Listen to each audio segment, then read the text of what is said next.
So in this lesson, we're going to talk about a couple of pretty common examples when we have a loop that's expanding in size due to a moving rod, or a loop that's entering through a magnetic field, and what the direction of the forces and how all of that operates. So nothing new in terms of concepts, but just some applications from some common examples that you'll see. All right, so one specific case we're going to run into, an example, nothing new in terms of physics principles, but just an example that we'll run into is a rod or a loop moving through a uniform magnetic field. And so a lot of this times what's happening is a rod is connected to these conducting rails. So it's a way that we say like for example, these parts, there might be like a resistor here, there might be, these are conductors, and then there's a piece of metal here that's allowed to move. Like this is movable.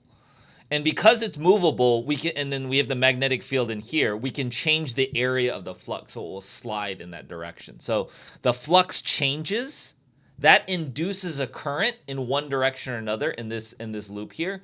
And then that current can experience a force because it's moving through a magnetic field. Because remember, when you have a current, when you have some current charges moving in a magnetic field, it's going to experience a force, right? So you might have a current going this way, for example, and then like an induced current, but that current could also experience a force. So kind of a lot of things happening here. You still use the same problem solving steps when it comes to induced EMF, and you can find that the induced voltage is going to be BLV, where B is the magnetic field, L is the length of the rod here, like this length here. And let's kind of go through and see why that would happen. So imagine that this thing is moving at constant speed. So there's a couple of forces that are happening here. There's an external force and there's a force, but this thing's moving at a velocity v. So then we want to think about and imagine there's a magnetic field in here, okay, like this. There's a B external magnetic field. And so if we want to think about what kind of induced voltage, right, remember that's going to be the change in the flux divided by the amount of time it takes. Now, the flux here is going to be the area of this. So let's call this length L, and we'll call this length X here. So this is going to be the change in the B times the area, but the magnetic field isn't changing. It's really just the change in the area. So it's B times the change in the area. And what's the expression for the area? It's going to be L times X. Okay? This delta means like the change in this. L times X is the area right here, and the magnetic field's going through there. So that's how much flux is going through there. Now, L's not changing. So then it's just the change in the X position here over time. And this guy here is the velocity. So it ends up being BLV being the velocity there. Now, you can also compute how much force is required to keep at constant velocity, because like I said, you're going to induce a current going through there. And then we use our right-hand rule to experience what force that a charge is moving through a magnetic field would be, right? That right-hand rule to determine that. So that's kind of the main idea. So let's go through a couple of examples here. So we have a metal rod lies across two parallel conducting rails, distance 0.52 meters. At a tabletop, a 3 ohm resistor is here. The rod and rails have negligible resistance, but significant friction with coefficient of kinetic friction 0.2. Okay, so this one we're going to have some friction. There's a magnetic field of 0.8 perpendicular to the plane of the tabletop going into the page. String pulls the rod to the right with a constant speed of it. So constant speed implying the acceleration is 0. Calculate the magnitude of the current induced in the loop form of the rod, rails, and the resistor and state its direction. Okay, so this is a combination of Lenz's law and Faraday's law, right? So we're going to think about what is the flux. The flux that's happening in here, like we know that the voltage is going to be BLV, okay? Like we know that BLV, but let's just go through the steps again. So actually we already just did that. So I've already derived that u. So the voltage across that's going to be induced in here is going to be B times L times V. And so that's going to be the magnetic field times the length here, which is 0.52 meters apart. Yeah, 0.52, times how fast we're going, times 1.8. So that's going to be that many volts. And the current is going to just be the voltage divided by the resistance, because this loop will have current, and then the voltage divided by resistance is going to be just this number divided by the resistance of 3 ohms, right? Because that's the significance. So 0.8 times 0.52 times 1.8, then divide that by 3. This is going to be 0.7488 volts, then 0.7488 divided by 3 ohms is going to give you 0.25 amps. Now, what's the direction of the current? Well, let's think about it. We have flux going into the page, right? And as it moves to the right, we're going to add. There's going to be more flux going into the page. So the induced magnetic field is going to oppose that increased flux into the page by creating a magnetic field that goes out of the page. That will create some flux out of the page to counteract the increasing amount of flux into the page. So this is our induced magnetic field.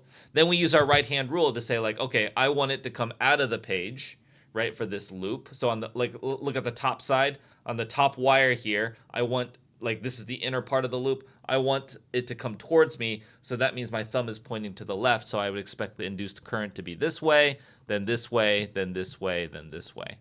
Right, so the induced current is counterclockwise there. So that would be counterclockwise. Okay, part B, calculate the magnitude of the force required to pull the right with constant speed. So let's think about, okay, so we have a current going through here, and upwards through this loop, it's going to experience a force. Okay, so what kind of force is it going to experience? A magnetic force. Let's use our, use our magnetic force, our right-hand rule. Upward is the direction of the positive charge. Magnetic field is into the page. So then my thumb is pointing to the left here. So we have a magnetic force going this way, which means we require attention to going this way in order to counteract it. Now we have another force here, force of friction, because this is like a top view, right? So there's a force of friction here, some kinetic friction also here. So that means the tension force is going to have to equal the frictional force plus the magnetic force. And that's because the net force has to be 0 because the acceleration is 0, right? Just doing our Newton's, from our unit 2 Newton's law. Now this is mu times the normal force, and the magnetic force is QVB. So, ILB. ILB, right?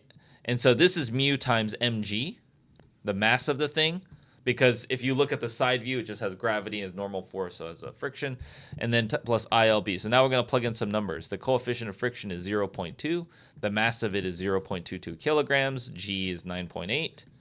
Plus the current going through this part is 0.25. Now you might be wondering, is there any forces over here? There are forces on there, but like those are rigid. It's like stuck in place, so something's holding it in place. So this is the only thing that's free to move. So we're only talking about this thing. The length of that is ILB. Yeah, the length of this part here is 0.52.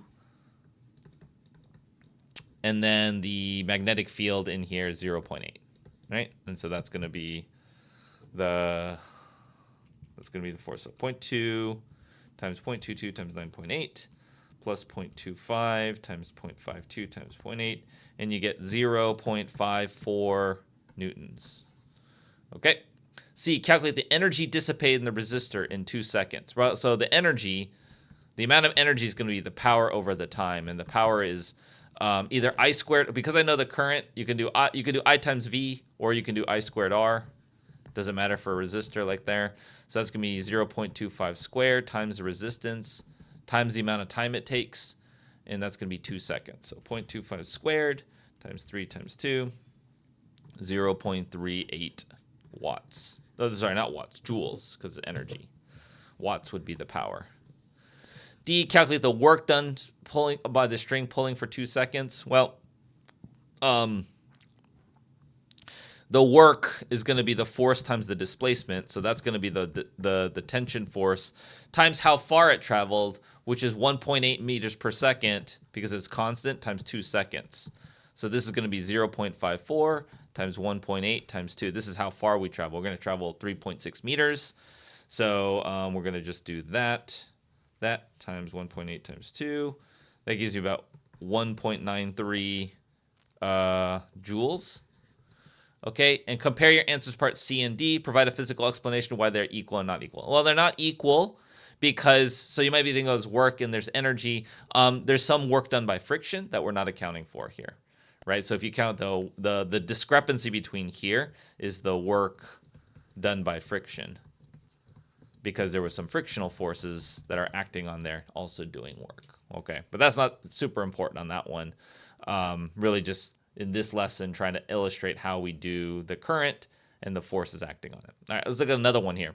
We have a 20-turn wire coil in the shape of a rectangle. So 20 turns means it's like not just it's like a loop that's over and over and over. So it's like a coil, right? Think like a slinky a little bit, or like a spring. It's like a coil of wire. So when you're doing that, there's multiple areas. You multiply the area times the number of turns there. In the shape of a rectangle, has a resistance of 5 ohms. In position 1, the loop is in a uniform magnetic field. The field is directed out of the page perpendicular to the plane of the loop. The loop is pulled to the right constant velocity, reaching position 2 in 0.5 seconds, where B is equal to 0. Calculate the average EMF induced. Well, so the average EMF is going to be the change in the flux over the change in the time it takes. So let's look at the change in the flux, because we have the area here. So we have lots of flux, and then we're going to have zero flux, right? So then we're going to just say, like, we ended with zero flux. We start, because now we have nothing going here. We started with 20 times the magnetic field times the area, because the area, because of the coils, there's 20 turns in there. So it's 20 times the area, 0.25 times 0.15, and then times the magnetic field strength is 0.2. That's the change. This is the flux area times the magnetic field, and it takes 0.5 seconds to get there. So that's going to be 20 times 0.25 times 0.15 times 0.2. Like that, we get 0.3 volts. Calculate the magnitude of the current induced and state its direction. So let's think about the current is going to be V over R, because we now know the potential. So it's going to be 0.3 divided by the resistance. That's going to be 0.06 amps. Now, which way is it going?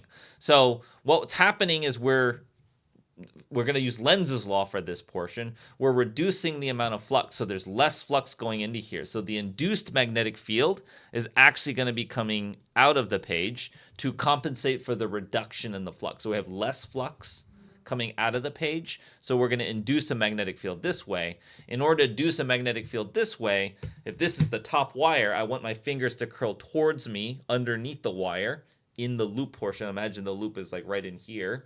So we're doing that, and so the current on the top is going to the left here. So we're going left, then down, like this, and so it's going to be counterclockwise.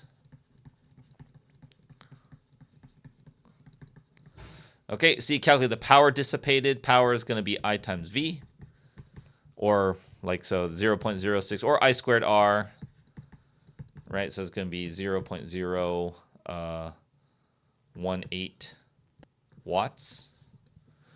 Okay, D, calculate the magnitude of the average force necessary to remove the 20-turn coil from the magnetic field. Okay, so here you got to think about the current. We know the current is 0.06 amps. And is experiencing a force, and the part that's we care about is this one right here, because this one's gonna, like, these are gonna have forces too. But if you look at and this guy's not gonna have any force because he's exited the magnetic field. So any current going through here is not gonna experience any force. It's only because as it's exiting, right? That's when we're inducing the current, because the flux is changing. It's just this guy here. Because this guy, the right side, is going to be outside of the magnetic field, so it will not experience a magnetic force.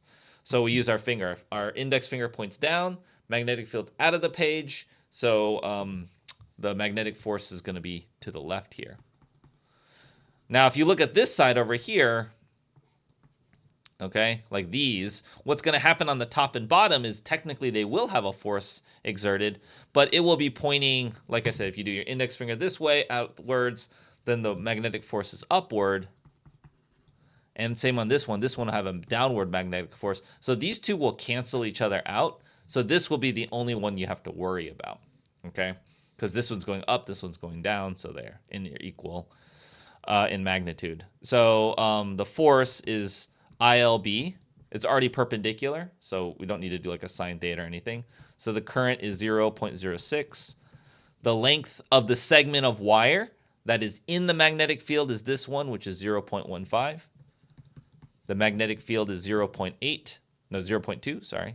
Thinking about the previous problem. And so that's going to be the force, 0.06 times 0.15 times 0.2, and I get 0.0018 newtons is going to be the force. That's D. So then E, sorry, we got to multiply this by 20, because there's like 20 of these segments here. Because it's not just a single loop, it's a loop that has a whole bunch. So each left segment there is experiencing 0.018, so it's going to be 0.036 newtons technically. Okay. Identical wires used to add 20 more turns of wire to the original coil. How does it affect the current in the coil? Justify your answer. Well, we're going to increase the amount of flux, right? So the change is going to be even faster. So it's going to double the area for the flux, which will double the change in flux. And that will cause a double in the induced EMF. Just EMF, which is going to double the current for the same resistance.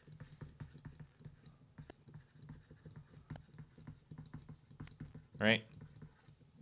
So you can write the equations to indicate that, but they're kind of here. You're going to double this part here, so you're going to double the voltage. You double the voltage, so you're going to double the current, and so that's that one. If you found this video helpful, come check out our school community.